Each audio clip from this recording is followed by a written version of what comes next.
Should your goal be to pass a prop firm challenge and keep the account long term? Should you rely 100% on a prop firm for your whole trading capital? Well, the answer is no. It took me a long time to come to terms with this concept, but prop firms are essentially disposable. So when I was just starting to trade and I heard about FTMO, I thought, well, I'm gonna get my first account, then I'm gonna trade it for a year, then I'm gonna get the full funding, and then I will trade the full funding FTMO account for the next 5 to 10 years. That will be my whole trading capital. I won't even have to go to any private investors. I'll just keep grinding, I'll just keep making the percentages consistently month after month, and I will never lose the accounts that I pass. But in reality, these prop firm accounts are same as single-use cameras. Use them a couple of times, make a bit of money, and then you're done. So here is a scenario. So let's say you pass a prop firm challenge, let's say you pass an FTMO challenge, you get a 100k FTMO, you start making some money, you become consistent, you get, let's say, 1 to 2 payouts of, I don't know, 1 to 3% each month, and you decide to go for full funding. Well, in the next few months you manage to achieve your full funding, you get the $400,000. I think with FTMO it's around 400k is the full funding, so you're now fully funded with FTMO. You have money consistently coming in, you have had some payouts in the past, and let's say you decide to quit your job and pay all your expenses out of the profit splits. Now you have quit your job, you don't have a personal account, so all of the profits you make from FTMO go for your expenses or you spend the rest. And then let's say the next month you get an email from FTMO saying you're copy trading, even though you're not, but for some reason they say you're copy trading, you're gonna get 0 profits and we're going to take away all of your accounts. Or maybe, let's say that prop firm has liquidity issues, which is very often in the prop firm space, that they have, let's say, some liquidity issues, so they cannot pay out the traders, and the traders need to wait for 1, 2, 3, maybe even 4 months to get paid out. If you want to know more, choose a prop firm, go to Trustpilot, and you will see people waiting for a long time to get payouts. I mean, it happens and it's just part of the game.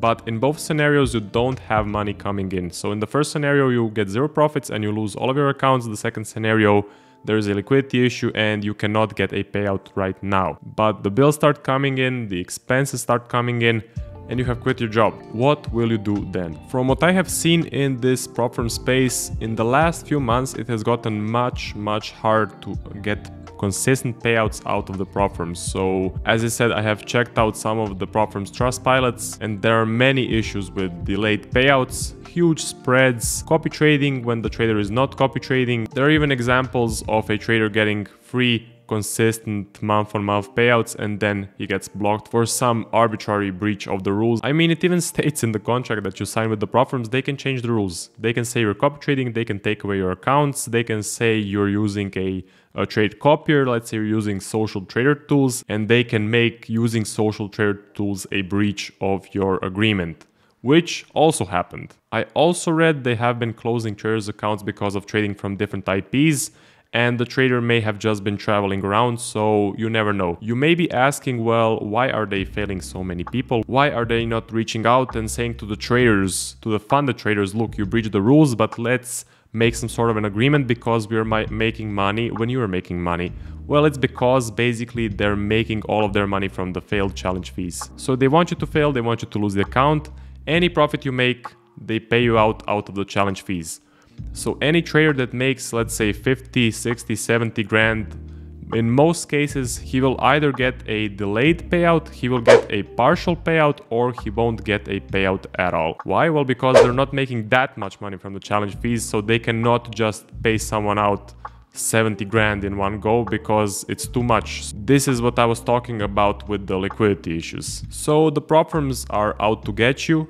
They're definitely not your friend, but I think most of you know this by now, and I see this concept being talked about on the podcasts and the awareness being spread around, so that's definitely good. I made this video just to remind you to treat the fund accounts as disposable. If you lose it, you lose it. It doesn't matter. Put all of the profits in your personal account. The only thing that matters is having a good personal account where there are no rules. No one can take it away from you, and even if the broker goes bust, most of these brokers are insured, so you should get your money back through an insurance company. You can actually approach trading funded capital in two ways. Number one, you can pass a prop firm challenge, get a funded account, and then try to make small profits every single month. So your goal is to keep under the radar. I would say keep it under 10% profit per month, because if you're making, as I said, huge profits, if you make like 50, 60, 70 grand in one month, which is possible in some months, well, you're going to get on the prop firm's radar. There's going to be liquidity issues. They won't have the money to pay you if they are not the biggest prop firms like, let's say, MFF or FTMO. And they will most likely come up with some bullshit reason to block your account, and then you're basically screwed. So what I will be doing in the future, I will be making small profits, risking low, and try to make, I don't know, 3, 5, 8% per month, just to keep myself under the radar, so they're not kind of seeing, okay, this guy is making huge profits, we need to stop this and let's try to find something that he's doing wrong, or let's invent some sort of a new rule so that we can fail these traders. And of course, you can also get numerous accounts, numerous fund accounts with different prop firms, so if one goes bust, if one blocks you, still have the other accounts.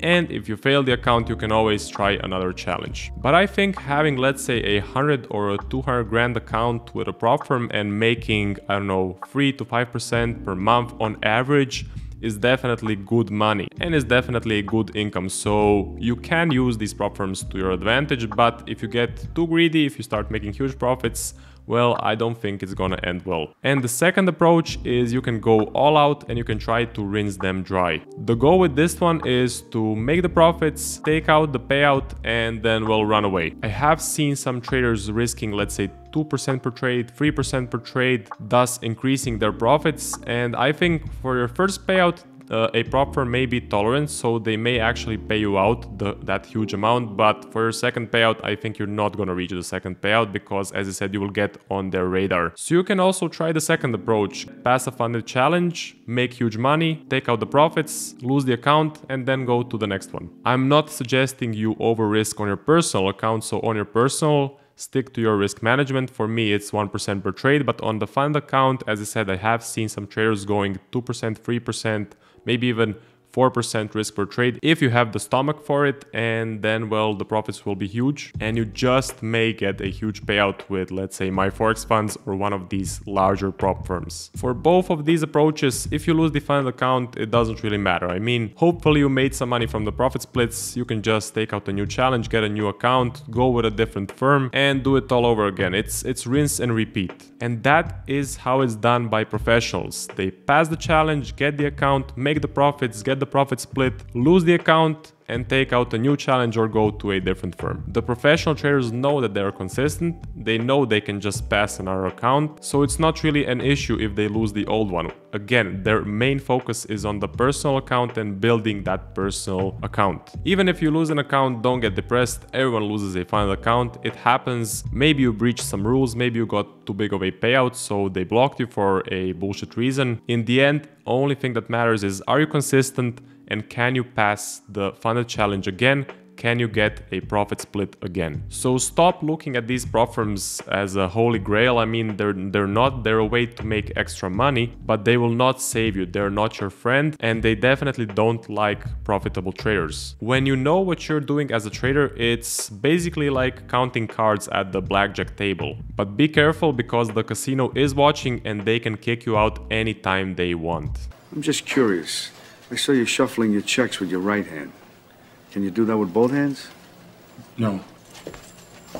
And that would be it for this video, guys. I hope you guys enjoyed. There are many links in the description. I offer a 12-week mentorship program. I also offer one-on-one coaching calls, so go to the description, go to my website. All of the information is there. Also, there are some affiliate links. I will see you guys in the next video, and good luck with your trading.